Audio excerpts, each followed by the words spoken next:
প্রথম যখন আমরা এখানে আসি এই পাহাড়িয়াপাড়া কমিউনিটিতে সেলিম ভাই আমাদের সাথে যোগাযোগ করে, তখন এসে আমরা দেখি যে আসলে মাটির ঘর ওনাদের একটা স্ট্রেংথ।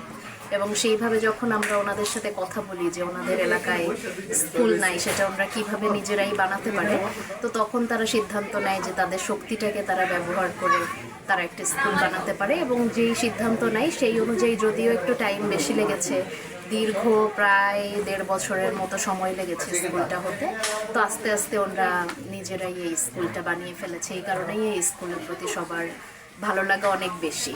আসলে আমার এখানে এলাকায় কোনো স্কুল ছিল না। তখন যখন আমার এই সেলিমের সাথে কথা হইলো, পরে আমার সাথে সে শেয়ার করলো যে এরকম বিষয় যে গ্রো লিডার ফাউন্ডেশন আমাদের সাথে আছে, বা এদের সাথে যোগাযোগ করলে আমাদের এখানে একটা স্কুল করা যায়। তখন আমি বললাম ঠিক আছে, তাহলে করা যায়। তারপর বললো জায়গা, আমি বলছি জায়গা ঠিক আছে, আমি আমার জায়গা দেবো নি, তাহলে করা। তারপরে আমাদের জায়গাটা দেখা হলো, দেখার পরে সিলেক্ট করা হলো যে আমরা মাটিতে করব, যাতে আগামীর ঐতিহ্যগুলো ধরে রাখতে পারি আর সৌন্দর্য হোক। বা বাচ্চাদের চিন্তা করলাম যে কীভাবে এখানে মানে গরমের দিন যাতে গরম কম হয়, যাতে ক্লাস করতে সবাই মানে ভালো, মানে বাচ্চাদের সাথে ক্লাসে সবসময় উপস্থিত থাকে। এই চিন্তা ভাবনা করে আমরা মাটি দিয়ে আর কি ঘরটা বানানো, স্কুলটা বানানো হলো। তো আমি যখন সেলিম ভাইয়ের সাথে সব কিছু হওয়ার পরে সাদিয়া ভাইয়ের সাথে কথা হলো, সাদিয়া ভাই বলছে আমাদের এখানে আসলো। তারপর আমরা স্কুলটা করতে পারলাম। তো আমাদের এলাকার যারা মুরব্বী আছে তাদের সাথে সবাইকে নিয়ে আমরা নিজেরাও মানে যতটুকু শ্রম দিতে হয় আমরা শ্রম দিয়ে স্কুলটা আমরা করে ফেলছি। আর এখন আমাদের স্কুলে মানে মোট +40 জন ছাত্র আমাদের এখানে আসছে। আর ওরা অনেক মজা পায়, ওরা স্কুল থেকে যেতেই চায় না, মানে সবসময় স্কুলে এলো থাকতে হয়, মানে বন্ধের জন্য তারা স্কুলও থাকে। এটা আমাদের অনেক আসলে যেটা চাওয়ার ছিল না সেটা আমরা পেয়ে গেছি, এতে আর কি আমরা অনেক আনন্দিত। আসসালামু আলাইকুম, আমি সেলিম আহমেদ, গ্রো লিডার ফাউন্ডেশনের হয়ে কাজ করছি। আমাদের স্কুলটা তৈরির ছোট্ট একটা স্টোরি আমি শেয়ার করতেছি। এটা হলো যে আমাদের এই গ্রামে কোনো স্কুল ছিল না দীর্ঘদিন। তো আমরা অনেক চেষ্টা করার পরও কোনোভাবে যখন স্কুল করতে পারি নাই, তখন গ্রো লিডার ফাউন্ডেশনের সাথে মানে ফেসবুকে অনলাইনে যোগাযোগ হয়। ওদের আমন্ত্রণ জানাই আমাদের জায়গাটা ভিজিট করার জন্য। তো ওনারা আসার পর ওনারা আমাদের নিজেদের ভিতর শক্তি সম্পর্কে আমাদের অবগত করে। আমাদের গ্রামে অনেক মাটির ঘর, এটা আমাদের একটা শক্তি। এই শক্তি থেকে আমরা নিজেরাই আমাদের স্কুলটি তৈরি করেছি।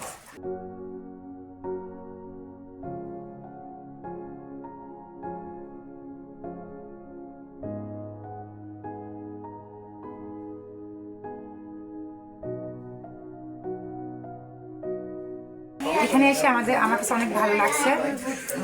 এখানে স্কুল, এখানের মানুষজন, এখানের বাচ্চারা সব কিছুই ভালো লাগছে। এখানে স্কুলটা খুবই সুন্দর।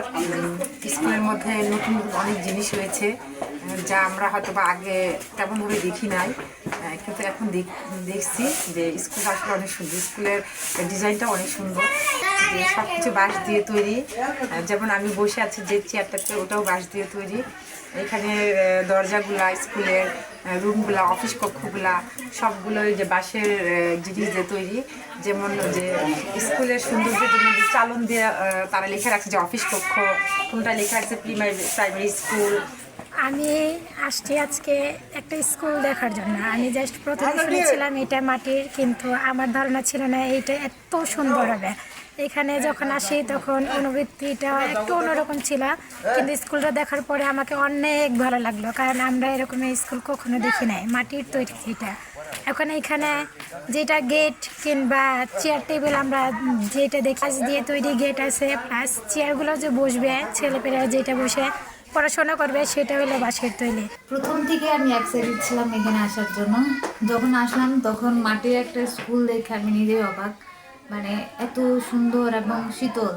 তার মধ্যে বাঁশের ব্রেঞ্চ, তারপরে দরজা জানালা, লেখাগুলো চালনি দিয়ে, তারপর জানালাগুলোও চালনি দিয়ে বানানো।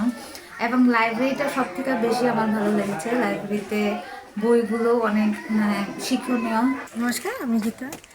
আমি আসছি এখানে স্কুল দেখতে, কিন্তু স্কুলটা খুবই সুন্দর, বাঁশের তৈরি, মাটি দিয়ে তৈরি, খুব ভালো লাগছে। সব কিছু মিলে একটা অন্যরকম ফিলিংস কাজ করতেছে, যে এমন হইতে পারে তা ভাবতে পারি না। আমি গোপালগঞ্জের ব্যাসপুর কমিউনিটি থেকে এসেছি। আসলে পাহাড়িয়া পাড়াতে তাদের শক্তি দিয়ে তারা যে মাটির ঘর তৈরি করেছে এটা দেখার জন্য, এবং আমি আমার অভিজ্ঞতা তাদের সাথে শেয়ার করতে এসেছি, তাদের থেকে নতুন কিছু শিখতে এসেছি। এখানে এসে আমার মনে হয়েছে আসলে এটা একটা স্বপ্নের স্কুল, যেখানে প্রতিটা মানুষের হাতের ছোঁয়া এবং পরশ লেগে আছে। আমি সত্যি স্কুলটাকে নিয়ে অনেক গর্বিত। এখানে এসে আমার মনে হচ্ছে আমি একটা স্বপ্ন পূরণ করতে পারছি। মাটির ঘর, মাটির স্কুল, এগুলো দেখে সত্যি মনে কেমন লাগে, এটাই আমার কাছে অনেক ভালো লাগে।